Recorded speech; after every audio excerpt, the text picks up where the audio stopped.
तो भाई इसीलिए सदगुरु की महिमा है कि पावरफुल सदगुरुदेव का आश्रय ले और उनसे अनुसंधान करे। देखो एक बात तुम्हें बता दें, विश्व के जितने ब्रह्म ऋषि हैं ये सब मिलकर के भी चाहें तो श्री कृष्ण जो करना चाहते हैं उसके विपरीत नहीं हो सकता। श्री कृष्ण है। हम ब्रह्मास्त्र भी कह के तरंग समुद्र में लीन हो जाती है वो मान सकते हैं हम, लेकिन कोई श्री कृष्ण नहीं बन सकता।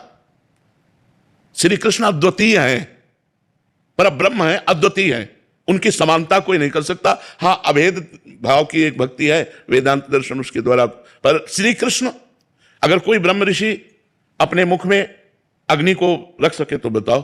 मुंजाटवी में आग लगी, भगवान श्री कृष्ण बाल गोविंद ने पूरी आग को अपने मुंह में रख लिया, अपने सखाओं से कहा आंख मूंद लो, पूरी आग को पी गए। कालिया का जहर भरा दह कूद करके उसका मर्दन करके रमणक द्वीप भेजा। कुछ 7 दिन 7 रात 7 वर्ष के गोपाल जी ने ऐसे गिरिराज धारण किया। कोई भगवान के जैसा नहीं हो सकता। भगवत भाव करके हम भगवान में लीन हो सकते, जैसे तरंग समुद्र में लीन हो गए। लेकिन समुद्र से ऐसी करोड़ों तरंगें निकलती हैं, लेकिन तरंग से समुद्र नहीं निकल सकता।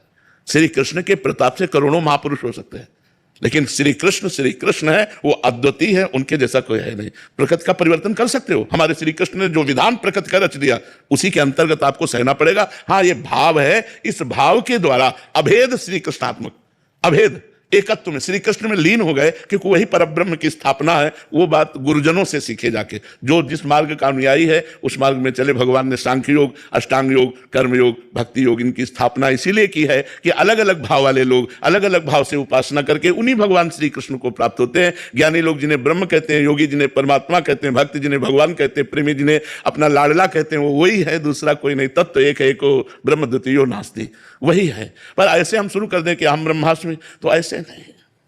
गुरु के चरण, शास्त्रीय आदेश है, महापुरुषों के शरण में जाए, उनसे ज्ञान योग का मार्ग सीखे और फिर उसके अनुसार चले और भगवान कृपा करें तो वो सिद्धि को प्राप्त हो। जो निर्विघ्न मार्ग निर्वाह कर ले जाए वो कैवल्य परम पद प्राप्त कर लेता है। श्री कृष्ण की सेवा मात्र में इतना सुख है कि दीयमानम न ग्रहणन्ति विना मत सेवनम जना। ये बड़े बड़े मोक्ष कैवल्यादि देने पर भी भक्त स्वीकार नहीं करता। भगवान की चरण दासता में वो सुख है। तो हमें लगता है कलयुग है, हम ब्रह्मास्मि तो सिद्ध होना बड़ा कठिन है। हमें लगता है कि अगर श्री कृष्ण दासत्व ले लिया जाए, प्रिया जी का दासत्व ले लिया जाए तो पार हो जाएंगे। क्योंकि करो सदा तिनके रखवारी, जिम बालक राखे महतारी, इसमें भगवान रक्षा करते हैं और ज्ञान में स्वयं आप ब्रह्म हैं। तो जो ज्ञानिन कर चित्त अपरई बरियाई विमोह बस करे। माया इतनी विचित्र है, इतनी प्रचंड है कि शिव विरंची का मोह है को है बपुरान। तो हमें लगता है बच्चा कृष्ण कृष्ण कहो, राधा राधा कहो, प्रभु की दास्ता में रहो, प्रभु